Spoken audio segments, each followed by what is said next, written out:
Culver City is one of my favorite neighborhoods in all of Los Angeles, and in this video I'm going to tell you all about my favorite spots, the schools, the homes, hiking, things to do, and more.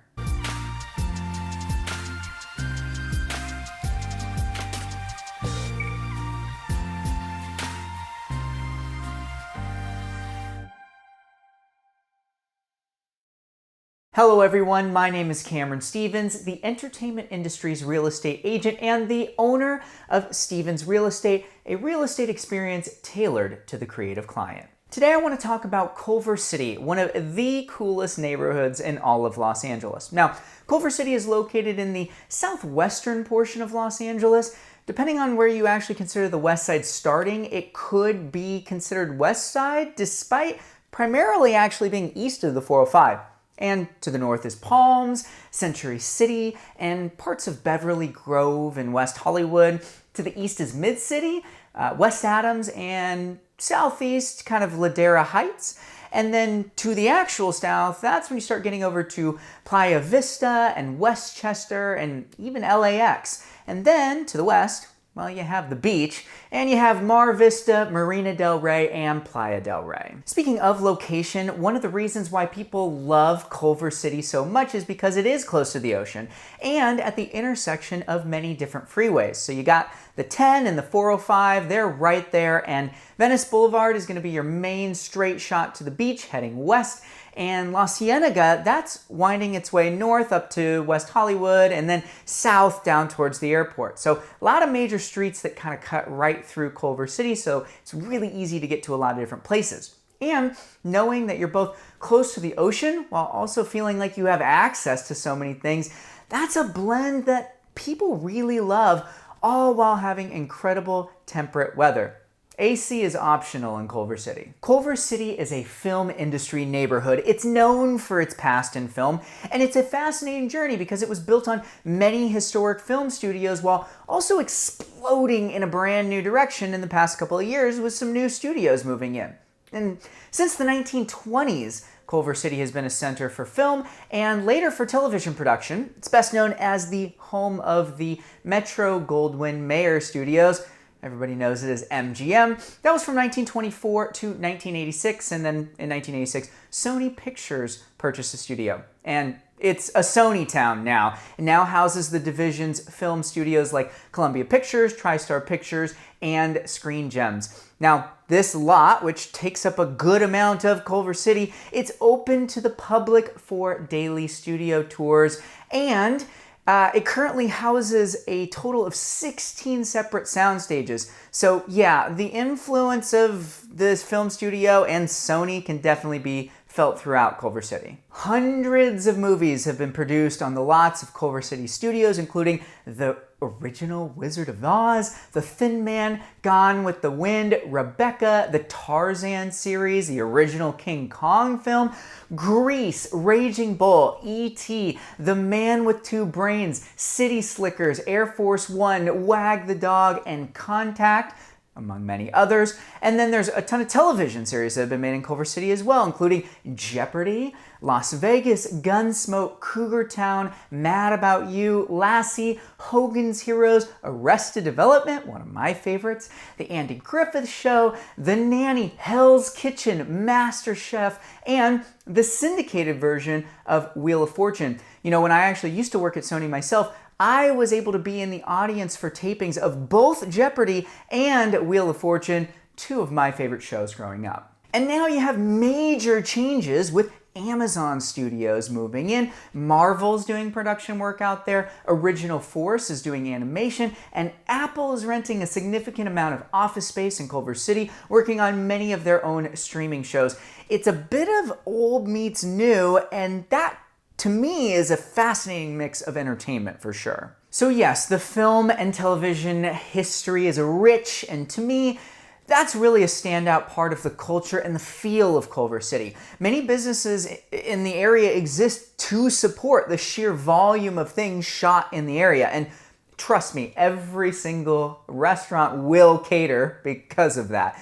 And speaking of restaurants, Culver City is actually becoming a food mecca So let's get right to the stars of the show. Destroyer is sci-fi meets Scandinavian in a bakery and cafe. Madre is for Oaxacan food and sipping mezcal. The Lodge Bread Company boasts the world's largest cinnamon buns. And Naka is a Michelin-starred omakase-only sushi restaurant in which Nikki Nakayama was featured on Chef's Table on Netflix. Loki Taco boasts some of the best handmade flour tortillas in the entire city. Roberta's Pizza, that's straight from Brooklyn for your Brooklyn-style pizza fix. Honey's Kettle might be the best fried chicken that you'll ever dip in honey. Roy Choi's infamous Korean barbecue taco truck has their only brick and mortar location in Culver.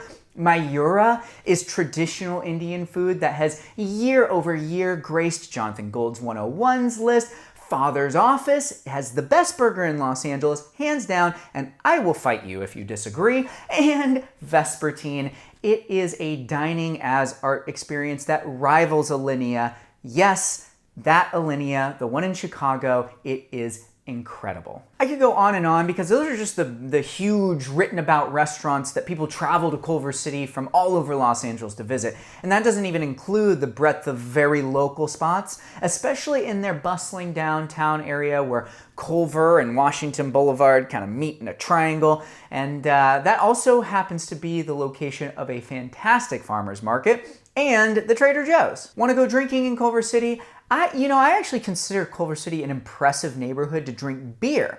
Whether that's at City Tavern or Public School or Rush Street or Rocco's Tavern or Jocks or Dailies. I mean, these are some of the best places to get draft beer in Los Angeles. And don't skip Backstage either. That's where all the Sony folks, they go for happy hour and some great karaoke. And if you want beer straight from the source, technically, it's not in Culver City, it's right on the border. It's actually in Marina del Rey, but Firestone Walker has a brew pub right there that lets you have direct access to one of California's best breweries. Culver also has a pretty spectacular coffee scene, though that really shouldn't surprise anyone since, well, film doesn't get made without an ever-flowing supply of caffeine. Cognoscente Coffee does high-end pours, and Bar 9 is fantastic. They also roast their own beans. The Conservatory, that is fantastic, and that's actually my pick for the best tea selection in Culver City as well. There's a blue bottle, and don't miss out on the funky and artistic Tanner's Coffee. Okay, let's talk about living in Culver City. I can speak extensively on this since this was actually the very first place I lived in Los Angeles when I worked at Sony and I first moved to California. I just love the mix of urban and suburban. I mean, you have these walkable, tree-lined streets and local parks where I actually played in a softball league that was blocks away from Jazz Night at the historic Culver Hotel. I found it to be a really diverse area driven by this tireless work ethic of the entertainment industry. And it's quite safe overall. The Culver City Police, which are separate from the city of Los Angeles, they have a solid presence. So there's a lot of young people there that keep the city vibrant and a lot of young families as well. The school's impressive too. Both El Marino Elementary and Farragut Elementary, they both get 9 out of 10 on great schools. Culver High has been around for a long time, and though it's a larger school, it's very well regarded. And Culver City also has quite a few Montessori schools as well, if that's your thing. Like I touched on, the parks are fantastic in Culver City just for outdoor space. There's a lot, they're scattered everywhere. Even, since it's quite urban overall, you kind of have these scattered parks and there's not a huge amount of hiking except for one major standout. And that's the Baldwin Hills Scenic Overlook. Now, this is a lovely set of very challenging vertical stairs that go straight up the side of, quite large hill. And at the top, it leads to some spectacular panoramic views all the way from downtown to the ocean. And it's a popular lunchtime and weekend gathering spot for those that are looking for that major leg workout. By the way, really quickly, if you happen to like videos like these, then hit subscribe, follow, whatever platform you're on, wherever you happen to find this video. That way you can stay up to date on all sorts of great information related to Los Angeles real estate. Okay, well, since I'm a real estate agent, I gotta talk about the actual homes in Culver City because there's a really nice mix. You have this kind of eclectic grouping, mixing, melding of building styles. But in general, there's a lot of 40s and 50s homes, and then there's a few Spanish bungalows mixed in, and then obviously with the growth of the area, there's a couple of more modern builds as well that have gone into some of the neighborhoods. So ends up being a really, really nice mix. Single-family homes, they vary by the area of Culver City. Some of the nice parts are commanding closer to $1.8 to $2 million, and other areas in, say, the southwestern portion, they're closer to 1.2 to 1.4 million, again, depending on size. Now, brand new builds, new construction, usually highly modern, those can fetch somewhere in the range of 2.5 million, maybe a little bit more. And then as for condos, it's very interesting because Culver City has a ton of apartments for rent, which is why many young film industry people live there, but there's very few buildings that actually have units for sale. So the ones that do, you're gonna find condos that range in the 600,000 to 700,000 range, with the nicer buildings dipping into the low 900,000 range. Now, a few years ago, Culver City was kind of, it was well known, but it was a bit more of a sleepier area. But with just the massive amount of development that has accompanied the Metro line, the major investment from Amazon Studios, who's just literally been building buildings in Culver City, values have definitely gone up significantly as people are discovering what a fantastic area it is to live in, and real estate prices are reflecting that. Okay, there you have it. Thanks for watching. I hope you learned a ton about Culver City, one of my favorite neighborhoods in Los Angeles. At Stevens Real Estate, we specialize in working with creative professionals, entrepreneurs, and especially people in the entertainment industry, because I spent 7 years of my life working in animation and visual effects. That's why I designed Stevens Real Estate to be tailored to the creative client. I also very deliberately designed a few value-adding programs for both buyers and sellers that no one else is offering. So for buyers, we put together a full marketing plan that paints you as the right buyer for your dream home. We can help recommend local lenders that'll fit your financing situation, even if you're freelance. I know a lot of you folks in the entertainment industry are. And do not worry about the inspections. We've got you covered. They're free, all of them. No questions asked. And if you're looking to sell your home, we offer the ability to remodel now and pay only when you sell.